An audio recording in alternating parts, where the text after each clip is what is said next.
कहानी की शुरुआत एक प्यारी सी बच्ची को दिखाते हुए होती है जिसकी उम्र 10 साल थी। उसके सिर पर सिंह भी था और साथ में उसका विंग्स भी था। इस बच्ची का नाम मलेफिसेंट होता है, जो वो एक परी होती है और वो एक रहस्यमय जंगल में रहती है। यहाँ का पूरा जंगल ही जादू से भरा पड़ा है। मलेफिसेंट आज तक उसने कभी भी बाहर की दुनिया नहीं देखी थी। उसके लिए यही प्यारा जंगल होता है और यहाँ तक कि उसने अभी तक आम इंसानों को नहीं देखी थी। इस अनजान सी बच्ची फिर भी वो अपने जंगल में काफी खुश है। उस जंगल में इंसानों के अलावा बहुत से अजीबोगरीब जानवर थे। एक दिन मलेफिसेंट अपने जंगल में कहीं जा रही थी कि तभी उसे एक छोटा सा लड़का दिखाई देता है जो उसी के एज का था। मलेफिसेंट उसे कहती है कि तुम कौन हो और यहाँ पर क्या कर रहे हो। वो छोटा बच्चा मलेफिसेंट को बताता है कि मैं यहीं पास ही के किंगडम में रहता हूँ और यहाँ पर मुझे एक हीरा नजर आया था जिसे मैं उठा लिया। मलेफिसेंट उससे वो अपने जंगल का हीरा मांग लेती है, जिसके बाद वो उससे कहती है कि चलो मैं तुम्हें तुम्हारे किंगडम तक छोड़ आती हूँ। तब वो लड़का कहता है कि ठीक है, मैं चला तो जाता हूँ, लेकिन क्या तुम मुझसे दोस्ती करोगी और अगर मैं दोबारा इस जंगल में आया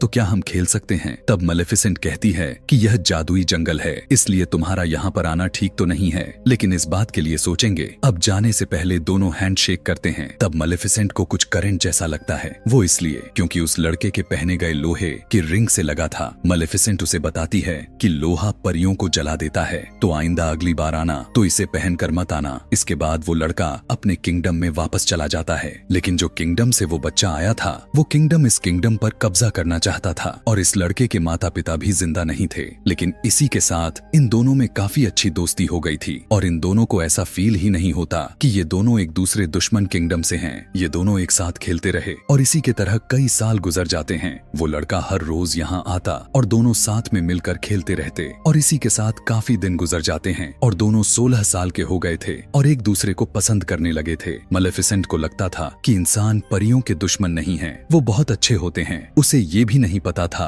कि उनमें ग्रिड यानी लालच भी होती है। एक दिन मेलेफिसेंट सोचने लग जाती है कि उस लड़के को आए हुए काफी दिन गुजर गए हैं और उसे उस लड़के की एक और बात याद आती है। उसने कहा था कि जब मैं बड़ा हो जाऊंगा तब मैं अपने किंगडम पर कब्जा करूंगा और यहाँ के किला को भी मैं हासिल कर लूंगा। यानी मलेफिसेंट को उस समय भी याद नहीं आया था कि वो लड़का कितना लालची था। कुछ दिन बाद मेलेफिसेंट देखती है कि दूसरे किंगडम का राजा अपने सोल्जर के साथ कब्जा करने आया है। मलेफिसेंट अपने जंगल की परी होती है और वो अपने जंगल को प्रोटेक्ट करना अच्छे से जानती थी। वो उनके सामने आ जाती है और अब वो काफी ज्यादा पावरफुल थी। वो राजा से कहती है कि तुम अंदर नहीं आ सकते, तो राजा कहता है कि मैंने तुमसे तो नहीं पूछा। और इसी के साथ वो अपने लोगों को ऑर्डर देता है कि मुझे इस परी का डेड बॉडी चाहिए। जिसके बाद राजा का आर्मी जंगल की तरफ जाने लगती है, लेकिन जंगल से अजीबोगरीब क्रिएचर्स घोड़े पर बैठे हुए सोल्जर पर अटैक कर देते हैं और अब राजा और उसकी आर्मी पूरी तरह से जख्मी हो जाती है। सारे के सारे इंसान वहाँ से डरकर भागने लगते हैं कि ये जंगल तो जादुई है और हम सभी यहाँ पर आकर गलती कर दी है।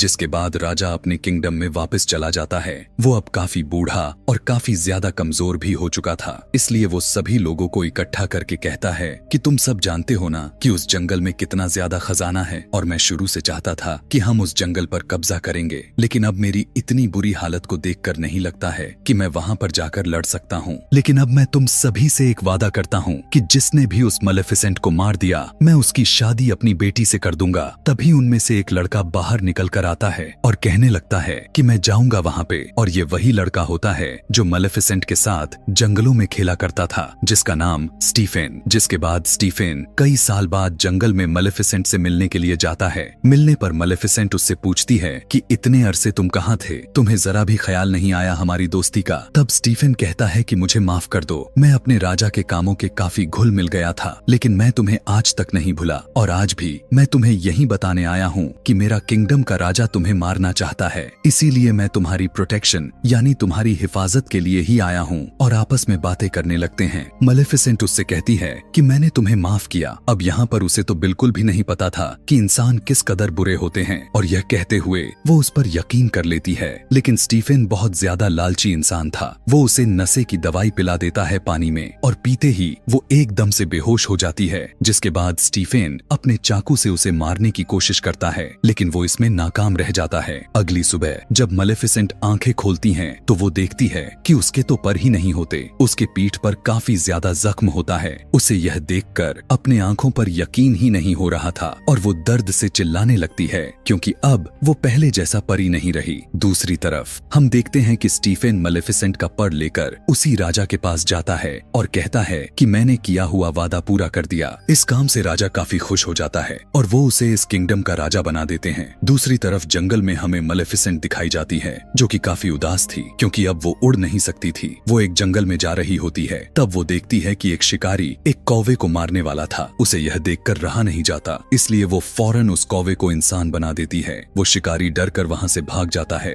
वो कौवा मलेफिसेंट के पास आकर थैंक्स बोलता है और पूछने लगता है कि आपने ऐसा क्यों किया। तब मलेफिसेंट कहती है कि मैं नहीं बता सकती, बस ऐसे ही। तब वो कौवा यानी आदमी कहता है कि अब मैं सारी जिंदगी आपका गुलाम रहूंगा, आप जो मुझसे कहेंगी मैं वो हर बात मानूंगा, क्योंकि वो इंसान बनने पर काफी खुश होता है। मलेफिसेंट भी इस बात से काफी खुश होती है और उसका नाम डेविल रखती है। तब डेविल सिर्फ मलेफिसेंट को इन्फॉर्मेशन लाकर देता था। मलेफिसेंट को यहाँ पर पता चलता है कि स्टीफेन ने सिर्फ और सिर्फ राजा बनने के लिए ही उसका पर काटा था, इसलिए वो अब इंसानों से नफरत करने लगती है और उसका ट्रस्ट इंसानों से खत्म हो जाता है। अगले सीन में हम देखते हैं उस किंगडम में स्टीफेन का राजा के बेटी के साथ शादी हो जाती है, जिसके बाद उसकी एक बेटी भी पैदा होती है। इसी खुशी में उस हवेली में काफी ज्यादा सेलिब्रेशंस हो रही थी और इसीलिए पता भी नहीं चल पा रहा था कि वहाँ पर कौन कौन आ रहा था और कितने कितने दूर से आ रहा था। और इसी का फायदा उठाते हुए मलेफिसेंट भी वहाँ पर जाती है और उसे विश करने लगती है। वो उस छोटी बेबी से कहने लगती है कि तुम बहुत प्यारी हो, लेकिन जैसे ही तुम 16 साल की होगी तुम्हारे हाथ में एक सुई चुभेगी, जिसके बाद तुम्हारी डेथ हो जाएगी। जिसे सुनकर स्टीफेन उसके आगे गिड़गिड़ाने लगता है और कहता है कि ऐसा मत करो, तुम मेरा बदला मेरी बेटी से क्यों ले रही हो। तब मलेफिसेंट कहती है कि मैं भी एक लड़की थी और तुम्हें याद है ना तुमने मेरे साथ क्या किया था। मलेफिसेंट के दिल में अभी भी गुस्सा होता है और वो स्टीफेन से कहती है अगर तुम्हारी बेटी को उसके 16th बर्थडे पे उसका सच्चा प्यार मिल गया तो उसकी जान बच सकती है। स्टीफेन इस बात से काफी परेशान हो जाता है और फौरन 3 छोटी छोटी सी परियों को बुलाता है और कहता है कि मेरी बेटी को यहाँ से कहीं दूर लेकर चली जाओ और जब तक ये 16 साल की नहीं हो जाती इसे यहाँ पर मत लेकर आना, वरना इसके दिए गए श्राप सच हो जाएगा। जिसके बाद वो अपने आर्मी को लेकर जंगल पर अटैक करने के लिए निकल जाता है क्योंकि जंगल पे अब पूरी तरह से कब्जा करना चाहता था। लेकिन यहाँ पर मलेफिसेंट ने अपने पावर से पहले से जंगल के बाउंड्रीज को कवर कर दिया था और अब कोई भी इंसान उस जंगल में नहीं आ सकता था। आगे हम देखते हैं उस प्रिंसेस को जिसका नाम अरोरा था, जो स्टीफेन की बेटी भी होती है। वो तीनों परियां उसे लेकर बहुत दूर चली जाती हैं, लेकिन मलेफिसेंट को पता था कि आखिर वो कहाँ पर है। जब वो उसके पास जाकर उसे डराने की कोशिश करती है, लेकिन वो छोटी बच्ची रोने की जगह हंसने लगती है। उसे ऐसा करते हुए देखकर उसे काफी अच्छा लगने लगता है। वो पिघलने लगती है क्योंकि मलेफिसेंट एक अच्छी परी थी। वो तीनों छोटी छोटी परियां जो प्रिंसेस की केयर करती थीं, वो काफी ज्यादा केयरलेस थीं, लेकिन इन परियों की जगह अक्सर मलेफिसेंट ही प्रिंसेस अरोरा का जान बचाती थीं। जैसे कि वो जब पहाड़ से नीचे गिरती थी तब मलेफिसेंट उसकी जान बचा लेती थी। इसी तरह से वक्त के साथ अरोरा अब बड़ी हो रही थी और वो अब पूरे 15 साल की हो चुकी थी, यानी अब उसका कर्ज पूरा होने में सिर्फ 1 साल ही बचा था। अब जो 3 छोटी छोटी परियां थीं, वो उसे बाउंड्री के पास लेकर जाती हैं। तभी वो बड़ी बड़ी लकड़ियां देखती हैं। प्रिंसेस अरोरा ने भी बाहर की दुनिया नहीं देखी थी, जैसे कि मलेफिसेंट ने नहीं देखी थी, इसलिए अरोरा सोचने लगती है कि आखिर बाहर है क्या। और वो एक दिन वहाँ पर जाकर देखने लगती है कि तभी उसे फील होने लगता है कि वहाँ पर कोई है और वो चिल्लाकर कहने लगती है कि अगर कोई है तो बाहर आओ, मुझे तुमसे बात करनी है। वहाँ पर कोई और नहीं बल्कि मलेफिसेंट ही थी। उसे रहा नहीं जाता तो तुरंत अरोरा के सामने आ जाती है। मलेफिसेंट जब उसे देखती है तब अरोरा मलेफिसेंट से कहती है कि आप तो वही हैं, आप तो मेरी गॉड मदर है जो बचपन में मेरे पास आया करती थी और मेरा ख्याल रखती हैं, लेकिन कभी मेरे सामने क्यों नहीं आई। मैं आपको पहचानती हूँ और मुझे आपके साथ में वो कौवा भी बहुत अच्छा लगता है। मलेफिसेंट को उसकी बातें सुनकर उसके चेहरे पर मुस्कान से भर जाते हैं, क्योंकि वो बहुत अच्छी परी जो थी और अब वो अरोरा से प्यार करने लगती है और अब वो नहीं चाहती थी कि जो मैंने उसे श्राप दिया था उसे वो लग जाए। वो दोनों एक साथ रहने लगी थी, दोनों एक माँ बेटी की तरह साथ में रहती और एक दूसरे का ख्याल रखती। एक दिन जब प्रिंसेस अरोरा सो रही थी तब मलेफिसेंट उसके पास आकर अपने श्राप को वापस लेने की कोशिश करती है, लेकिन अब उसे पता चलता है कि इतने सालों पहले के दिए गए श्राप अब उसे वापस नहीं किया जा सकता। और इसी बात को लेकर मलेफिसेंट काफी परेशान भी थी, क्योंकि उसका 16वां बर्थडे आने ही वाला था। इसलिए अब वो दुआ करने लगती है कि जल्द ही इसे इसका सच्चा प्यार मिल जाए, ताकि उसकी यह कर्ज रिवर्स हो जाए। सुबह में हम देखते हैं कि जंगल में मलेफिसेंट और अरोरा दोनों बातें कर रही होती हैं। प्रिंसेस अरोरा मलेफिसेंट से पूछती है कि आपके पर कहाँ गए? यहाँ पर सारी परियों के पर होते हैं, लेकिन आपकी तो नहीं है।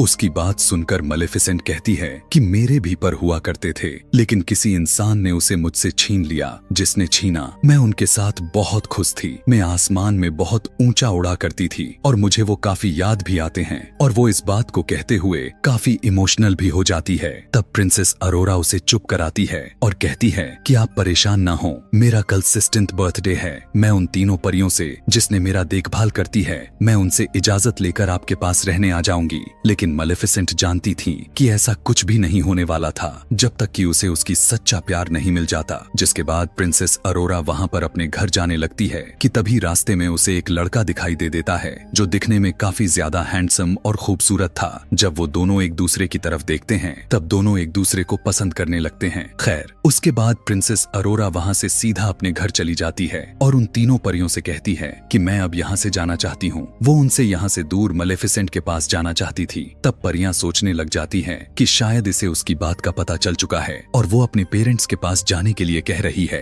इसलिए वो तीनों परियां उसे सारा कुछ सच सच बता देती है कि आखिर उसके साथ क्या हुआ था, और यह भी कहती हैं कि एक मलेफिसेंट नाम की एक परी है जो तुम्हारी जान लेना चाहती है। इस बात को सुनकर अरोरा को उसकी बातों पर यकीन नहीं आता। वो काफी उदास होकर मलेफिसेंट के पास जाती है और उससे कहती है कि क्या जो मैं सुना वो सारा कुछ सच है? तब मलेफिसेंट उससे कहती है कि हाँ, यह सब सच है। मैंने तुम्हें श्राप दिया था, लेकिन अब मेरा दिल बदल चुका है। यह सब मैंने तुम्हारे फादर की वजह से किया था। मैं भी अब नहीं चाहती कि तुम मर जाओ। मैं तुमसे बहुत प्यार करती हूँ। लेकिन प्रिंसेस अरोरा काफी ज्यादा हर्ट हो जाती है और वहाँ से चली जाती है। वो सीधा अपने फादर यानी स्टीफन के गले में लग जाती है और रोते हुए अरोरा अपने डैड से कहती है कि मैंने आप लोगों को बहुत मिस किया। मुझे लगता था कि शायद मैं अकेली हूँ, लेकिन यहाँ अब स्टीफन को उन तीनों परियों पर काफी ज्यादा गुस्सा आता है और वो कहता है कि तुमसे मैंने कहा था कि इसे उसके 16th बर्थडे के एक दिन बाद लेकर आना था, तो एक दिन पहले क्यों लेकर चले आए? और उसका कर्ज पूरा भी होने वाला था